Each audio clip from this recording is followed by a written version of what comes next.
He told the waiter, "She's not with us." So I paid the bill for all 14 people, then canceled his credit card, the one I co-signed. I had wrapped his gift myself, a dark green tie with tiny gold anchors. I remembered once he told me, back when he still needed me to iron his shirts, that green made him feel powerful. So I found the tie, folded it carefully, and tied the ribbon the same way I used to tie his shoelaces, twice around, neat and secure. The restaurant was elegant, upscale, just off River Street in Savannah. I arrived 5 minutes early, wearing my best coat and the same earrings I had worn to his high school graduation. The hostess asked for the name, and when I said, "Richard Langford," she raised an eyebrow and pointed toward the back room. The table was long, laughter echoing from it, candles lit, wine glasses half full. I stepped forward with the gift in hand, smiling gently. The waiter, a young man with kind eyes, stopped me. "Ma'am, are you with this party?" Before I could answer, my son turned around. His face flickered, recognition, then irritation. He leaned slightly forward and waved a dismissive hand. "She's not with us. Just give her some bread or something." There was a short pause, just long enough to notice. Then one of his friends at the table, a man I had never met, laughed under his breath and said, "Oh, is that the nanny or just a fan?" Richard's wife, Camilla, did not laugh. She simply leaned toward the waiter and said, just low enough for me to hear, "I told you not to let her in. This is why poor people should eat early." No one at the table stood up. No one greeted me. No one looked me in the eye. I looked down at the gift in my hands. For a brief second, I considered placing it on the table anyway, but my fingers tightened around the ribbon instead. Over the years, I had saved cautiously. From the small inheritance of my aunt, the insurance payout from my late husband, and modest returns from previous investments, I had quietly built a nest. This was no sudden windfall, just careful survival. I paused for a moment, letting the echo of their laughter sink in. Memories of 1,000 meals prepared for him and his friends flashed in my mind. My fingers tightened around my wallet, and I knew exactly what justice should taste like tonight. I turned back to the waiter. "Actually," I said calmly, "I would like to cover 14 meals, random tables, excluding that one." His eyes widened. "Ma'am?" "You heard me," I said. "Pick 14 guests, couples, singles, I do not care. Leave that table out." He blinked, nodded, and quietly stepped away. As the server made his way around the room, the ripple began. Heads turned, strangers smiled. A mother with a toddler waved. A young couple sent me a grateful glance. I left my card, tipped so generously the manager came out to thank me, and then I walked out. Past my son's table, past his wife's smirk, past the silence of people who owed me more than a meal. Outside, the night was cool. I drove home alone, with no music, no tears, just the steady beat of my thoughts ticking against the windshield like rain. I parked the car, sat for a moment, and let the cold night air fill my lungs. No music, no tears, just the steady pulse of thought. Then, the phone rang. Not 5 minutes after I walked in my door, my phone rang. "Mom?" His voice was sharp. "What the hell is wrong with you? Are you senile? Why didn't you pay our bill?" He didn't wait for a reply. "You paid for random strangers but not your own son?" A pause. Then he spat out, "Jesus, Mom, you're not just embarrassing, you're insane." I waited. Then I answered, my voice soft but clear. "You said I wasn't with you," I said, "so I wasn't." And I hung up. If you feel justice deserves celebration, smash that hype button. Let us keep stories like this alive, echoing far, far away.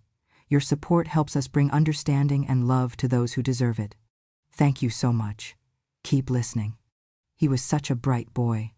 I still remember the way he used to run down the porch steps with one shoelace always untied, backpack swinging behind him like a cape.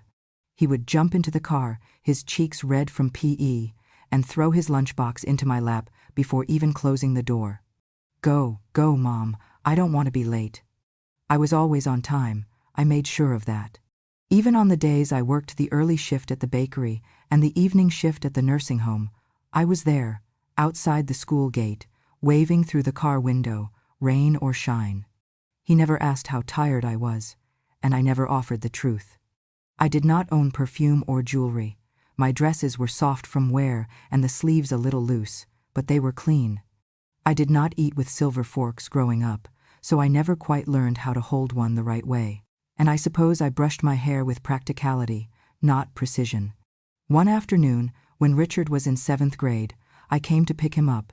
I had just finished a double shift. There was flour on my elbow and a coffee stain near my waist. I remember a boy in his class whispered something to another, and they both snickered. "Your mom looks old and odd. Why does your mom smell strange?" That evening, Richard was quiet. At dinner, he asked if I could drop him off around the corner instead of out front. I said yes. And I said yes the next time he asked if I could stop bringing lunch in foil wrap. And I said yes when he wanted me to wait in the car during open house. And I said yes when he started calling me ma'am in front of his friends. He never shouted. He never said he was ashamed. But the space between us stretched, slow and certain. When he met Camilla, I knew I was not part of the picture they painted for their future. She was polished and graceful and knew exactly which fork went with which plate.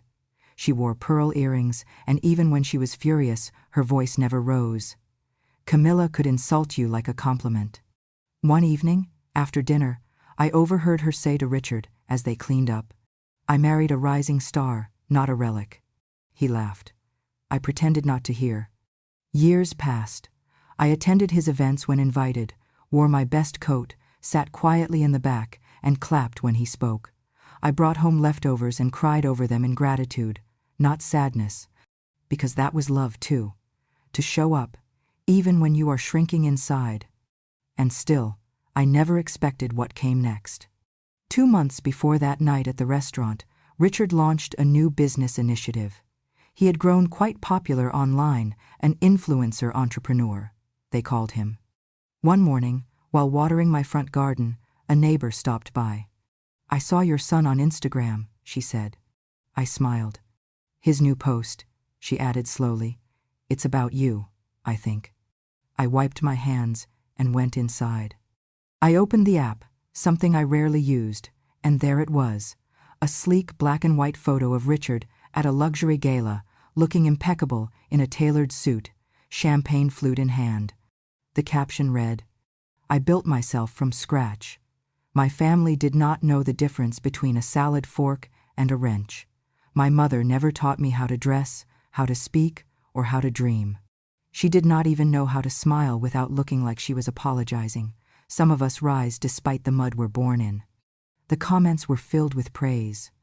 "Wow, love this honesty." "True, some families hold you back." "Cut toxic roots, you're the tree now." He had not blocked me. He had not hidden it. He had simply written it, as if I were not real anymore. But that night, when I brushed my hair and looked at my own reflection, lines deeper, yes, shoulders smaller, I whispered to the woman in the mirror. They called me mud, but I was the earth beneath his feet. And still, I did not write him back. I did not comment. I did not scream. I waited.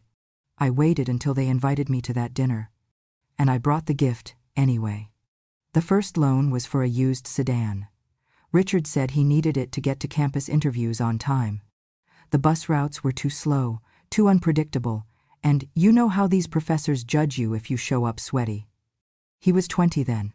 I remember the pen shaking in his hand as he signed the loan agreement, the other hand fidgeting with the tag of his hoodie. When the bank said a co-signer was needed, he turned to me. "I'll pay it off, I swear, but I need your name next to mine." I said yes, because that is what mothers do. Then came the laptop loan, then the lease on his first apartment. By the time he was 27, he had convinced me to co-sign a business credit card and a startup loan. I never saw a dollar returned, and I never asked. I thought I was investing in his future, and in many ways, I was. The businesses grew. He got accepted into a startup accelerator, a small product line, then a podcast, sponsors, an entire personal brand. People called him self-made. I stayed quiet. On paper, I was still listed on several financial documents, but in public, I did not exist. At first, I believed he was simply being protective. Maybe he thought involving family would look unprofessional. Maybe he was waiting for the right moment to thank me, to introduce me, to tell the world she was my first investor. That moment never came. At a holiday gala, I heard him tell a venture partner, "My parents are retired. They stay out of public life." Retired. I was still working part-time at the local co-op. Out of public life? I was standing 10 feet from him, holding his coat. I looked at the printed program that night. The bio read, "From humble beginnings, Richard built his company from the ground up with zero capital, no handouts, and a drive unmatched by anyone in his family line." Unmatched. The only thing unmatched was my cardigan that day. Buttons missing, but dignity intact. I never confronted him. I never sent a message. I simply began watching more carefully. I noticed how his website used the phrase, "first in the family to graduate college," which was true, but not the whole truth. He was also the first to use his mother's credit history like a stepladder. He called his podcast, "Break the Chain." He told listeners that you should cut ties with people who bring nothing but emotional baggage. I sat alone in my kitchen listening to those words. My friends would say, "He's so successful. What a fine young man." I would nod and say, "Yes, he worked hard." And inside, I would repeat, "I worked quiet." Then came the grand opening of his downtown office. I was not invited, but I knew it would be streamed online. I watched the live stream on my tablet, the screen propped up by a sugar jar. He walked on stage, microphone clipped neatly to his lapel, audience applauding. His new logo gleamed behind him. He began, "I built this alone. No help from family, no legacy funds, no safety net." The camera panned across the room, partners, influencers, sponsors. But something caught the light behind him. A screen, meant to show his company's timeline, began to play a highlight reel.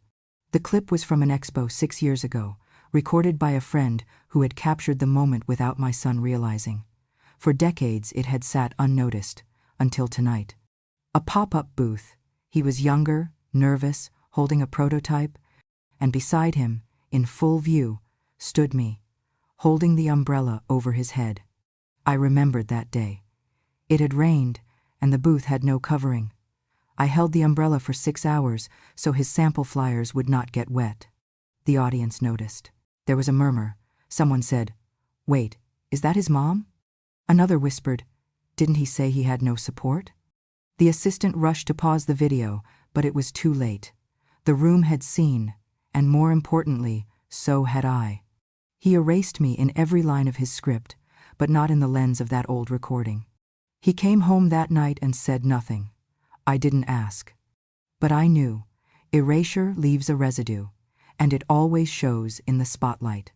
The next morning, I put on my best blazer, the navy one with pearl buttons I had only worn to funerals and bank appointments. I combed my hair back, dabbed on some face powder, and walked straight into the bank where Richard had begged me years ago to co-sign his dreams. I asked for the branch manager by name. She remembered me. I remembered her, too. She once thanked me for bringing cookies during the Christmas rush. This time, I brought only paperwork. "I would like to revoke all co-signatory roles associated with the following accounts," I said calmly, sliding a folder across her desk. "Effective immediately." She blinked, then looked at the documents. Her eyes widened slightly as she scanned my name, Richard's, and the numbers tied to them. "Are you sure, ma'am?" "Yes, very." It took 30 minutes. Just like that, the weight was off my shoulders. The card he used for client dinners? Deactivated. The backup checking account he dipped into when his marketing team went over budget? Frozen. The car lease in both our names? A pending review. As I walked out, I imagined the moment his transaction would be declined. Maybe a gas station, maybe at brunch with his wife, maybe at another upscale restaurant where someone asked, "Is she with you?" That afternoon, I sat in the office of Mr. Holman, my attorney of 15 years. He had once drawn up my first will after my husband died, back when Richard was still in college, full of dreams and free of shame. Mr. Holman stood as I entered. "You look different today." "I feel different." We laid out the previous documents. I brought proof of my assets, retirement savings, the life insurance policy I had claimed after my husband passed, a few shares in a food co-op I invested in decades ago, and the tidy returns from a modest inheritance my aunt had left me. Nothing flashy, just careful survival. Mr. Holman nodded as he reviewed them. Still no debt. You always managed your finances well. I smiled. I had to. I was managing two lives, his and mine. Then I pulled out a new envelope. I want to update my will, I said. I'm removing Richard. He gets nothing. Mr. Holman paused, then asked gently, and who will be the beneficiary? I slid over a photo.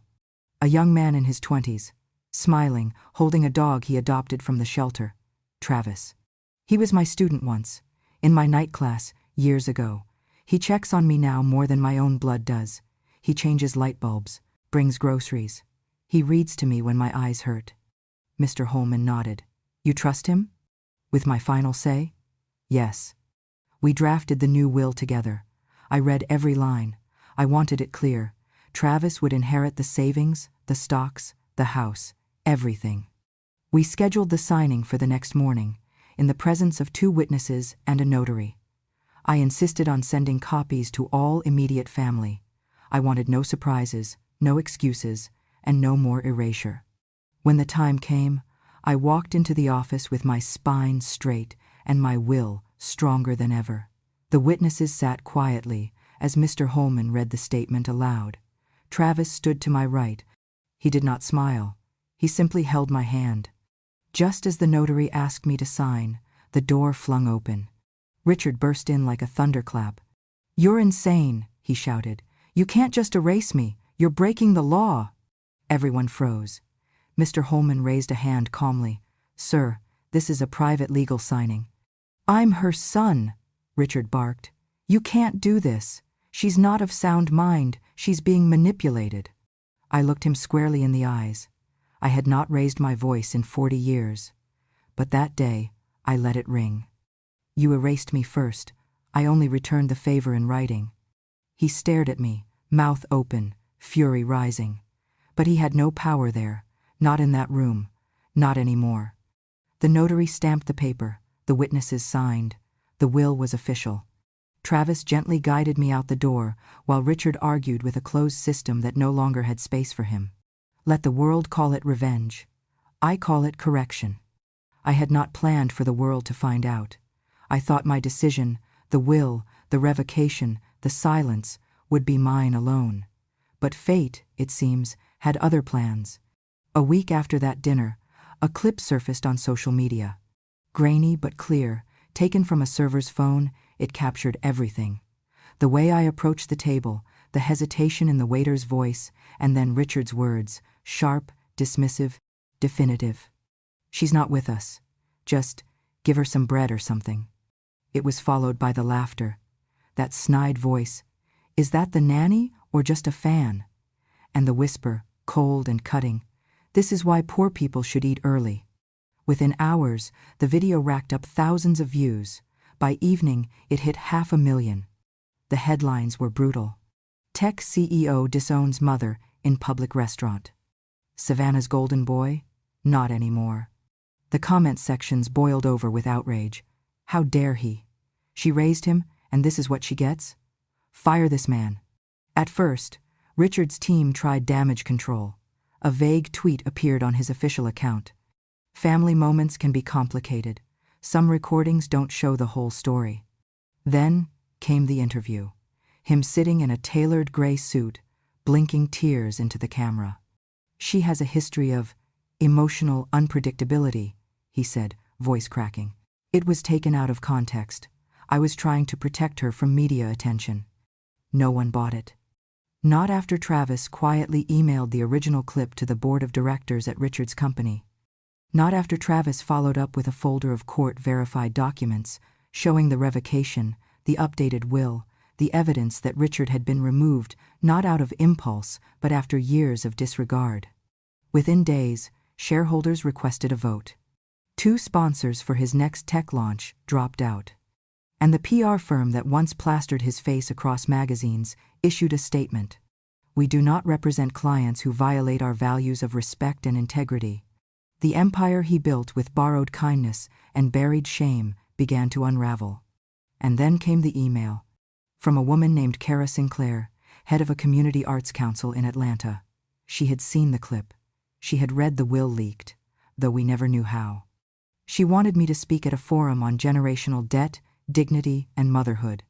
"Your silence spoke volumes," she wrote. "But if you're willing, your voice might build bridges." I hesitated. For so long, I had been quiet, forgotten, out of frame. But I said yes. The event took place in an old theater downtown. I wore a lavender dress I once bought for my husband's funeral. Travis drove me. My hands trembled as I stepped backstage. I was the final speaker. From the wings, I saw the crowd. Hundreds of faces, some teary, some curious, some angry for me, even though we had never met. Just as they called my name, I stepped forward and saw him. Richard. Trying to push past the front row, security moved to stop him, but the audience got there first. "No," someone shouted. "Sit down. You don't get to be here now." The murmurs turned into boos. People rose from their seats to block his path. I stood still for a moment, watching the same man who had once controlled every room now be shut out of one. I turned to the microphone. It was already live. "I was told I shouldn't be in his pictures," I began, voice steady. "He said I didn't belong in his stories, so I disappeared. I disappeared from interviews, from press releases, from memories, even from family dinners." I took a breath. "But now, he's broken every mirror that might reflect me. And I am done cleaning up the glass." There was silence, then applause. I looked at Richard one last time. He had stopped fighting, his shoulders slumped, his eyes no longer wide with rage, but with something else. Realization, maybe. Or just the weight of finally being seen, the way he had always been. Let him carry that. I had stories to tell, and people ready to hear them. Court is never a quiet place, no matter how much the walls try to contain it. On the morning of the hearing, the courthouse hall buzzed with tension. Lawyers whispered behind folders, heels clicked like nervous ticks across the tiled floor, and I, dressed in navy, hands folded tight, sat alone. Richard had filed for a full revocation of the new will. His claim? That I had lost mental capacity, and that I had been coerced by a manipulative outsider, meaning Travis. He also sought emergency custody of my only grandson, citing that I was no longer capable of sound judgment. They thought I would be fragile. They thought the courtroom lights would intimidate me into silence. They were wrong. The case began with Richard's team presenting a flurry of documents. A psychiatrist he had hired, someone who had never actually examined me, claimed I showed signs of cognitive decline. They referenced a voicemail I had once left that had a pause too long, a check I had written with a shaky signature, a prescription for blood pressure medication. They tried to stitch a story of a woman slipping. Then they called a neighbor who vaguely muttered that I sometimes forgot to bring in the trash bin. It was thin, but they hoped perception could outpace truth. Then it was our turn. My attorney stood and, with the calm of someone who had fought worse battles, laid out a timeline. My financial records, my prior will, the conscious steps I took before rewriting it, the verified consultation with legal counsel. It was airtight. Then came Travis. He sat tall in the witness chair, looking directly at the judge. "Ma'am is sharp," he said. "She still handles her own taxes. She reads the newspaper aloud when she thinks no one's listening. She helps me with crossword clues I don't even know." The judge cracked the faintest smile. Travis handed over a letter, handwritten, my own, dated a month before the restaurant incident. It laid out, in my words, why I was considering a new will. The judge read it silently, lips moving.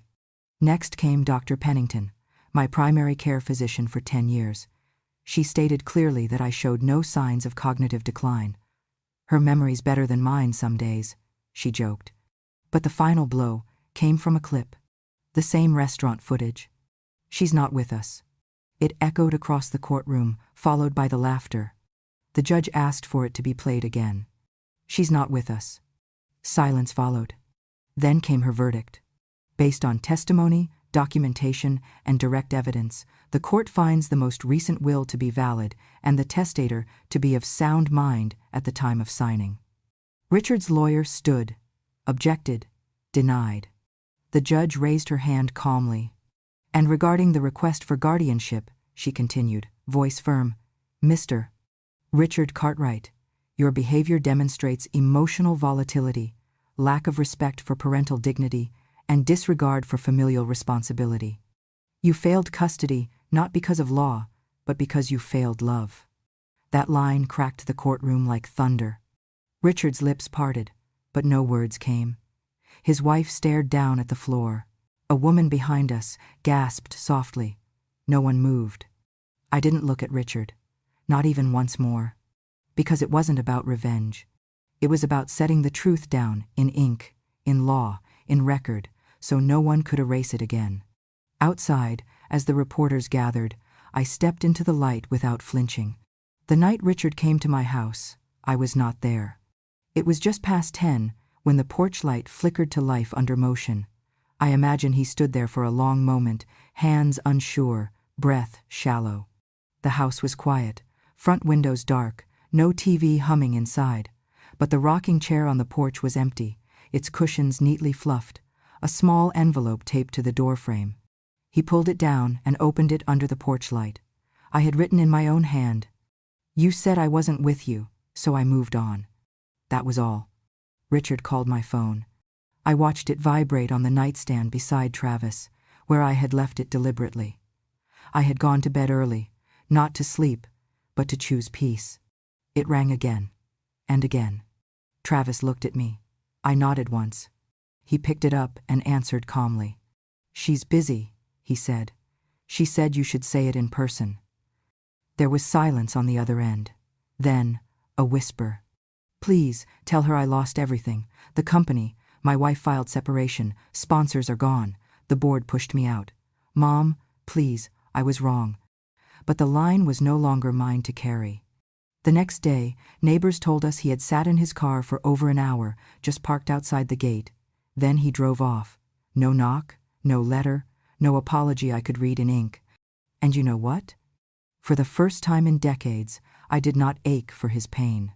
Because apologies whispered in ruin are not reparations. They're requests for rescue. And I had rescued him enough, for years, with silence, with sacrifice, with second chances. There was no more mother left to carry him. The following week, I replaced the rocking chair. Not because it was broken, but because that one belonged to the woman who waited, and she no longer lived here. People started calling me Grandma Justice. It started as a whisper, after my speech at the community auditorium. A little girl I had never met tugged my cardigan and said, "You're the grandma who made the bad man go away, right?" I smiled and nodded. She handed me a crayon drawing, a chair with a crown on it. I framed it and hung it in my new office at Second Roots, the community center Travis built, funded by part of the estate I redirected. It was modest, 3 converted classrooms and a repurposed gymnasium. But it was full of life. We offered workshops for seniors on financial independence, mentorship programs, free clinics, and storytelling nights where nobody interrupted the old voices. I taught a class called How to Say No Without Crying. We had waiting lists by the end of the second month. People came from all parts of Georgia. Some were women who'd been erased by their children. Others were men who had given decades to families that no longer remembered their birthdays. And the kids, they came too. To sit with us, to learn, to ask questions. For the first time in my life, I wasn't just someone's mother. I was someone's beginning. One Monday evening, I was helping a retired nurse with her application for a new Medicare plan when I heard a voice behind me, low, uncertain. "Is this where the center helps people start over?" I turned. There, hunched and hollow-eyed, stood Richard. He had lost weight. His suit hung like drapery. The once sharp part in his hair now sagged into disarray. There was no assistant, no camera, no watch on his wrist. I stood slowly. He took a step forward. "Mom, I have no place left to go." There were people behind him in line, an elderly veteran, a single mom with 2 toddlers, a woman pushing a walker. Richard looked over his shoulder, unsure. "Please," he said, "let me in." I walked up to him, calm and steady. "You told the waiter I wasn't with you," I said softly. "Fine." I walked out. "But now, I'll walk you out of my life entirely." His eyes filled, but I didn't stop. "Here, people earn their dignity. They stand in line. They carry their own names. If you want help, get in line like everyone else. Fill out a form, wait your turn. You're not my son here. You're just another man who forgot what love looks like." He tried to speak, but I held up a hand. "I paid for 14 strangers that night," I reminded him. "Tonight, the only seat that matters is the one for dignity, and you lost yours." I walked past him, back to the nurse who had been waiting patiently. Richard stayed in line, or maybe he didn't. I didn't turn around. The past does not deserve my gaze when the future is waiting. I wake early now, before the sky fully lightens, and I make my way to the wooden bench outside the doors of Second Roots. The wind is soft this morning, brushing the old oaks with gentle fingers. I cradle a mug of cinnamon tea, its steam rising in lazy spirals. In my lap lies my notebook, worn at the edges, pages marked by years of thoughts I never had the courage to send. I open it to a blank page and remember the voice I once promised to speak once I had strength enough. Some letters are addressed to Richard. I wrote lines like, "You told me I didn't belong. I walked out, now I walk on." Some to my younger self, "Be patient, be bold anyway." Some to strangers I helped, in shelters, in clinics, in times they asked for nothing but a listening ear. I do not sign them, I do not send them. I fold them into these pages in quiet acts of letting go. That morning, the first class at Second Roots was Writing Your Legacy. I had promised to read the excerpt from my notebook.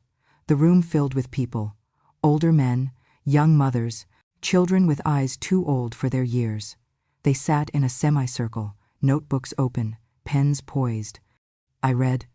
I was told I should fade, that no one would notice me missing. I tried fading, but fading is lonely, so I chose to reappear in my own name. There was a silence after I spoke. Then a voice in the back said, "Thank you." And someone else nodded, small gestures, but enough. After the class, Travis came by. I saw him hesitate, then place a thick envelope on the corner of the table. "What's this?" I asked. "Something arrived," he said quietly. "From your bank. They asked me to deliver it." He paused. "You deserve to see this first." I slipped it into my pocket, and we went on with the day, healing circles, resume classes, story sessions. Late that evening, I sat alone under the lantern light on the porch. The envelope felt heavy. My fingers trembled as I pulled it open. Inside was a check, a cashier's check, the exact amount I had paid for those 14 meals that night in Savannah. The signature was anonymous. Beneath it, in handwriting that was refined yet shaky, "To the woman who reminded me what real class looks like. Table 6, Savannah." Table 6. I remembered.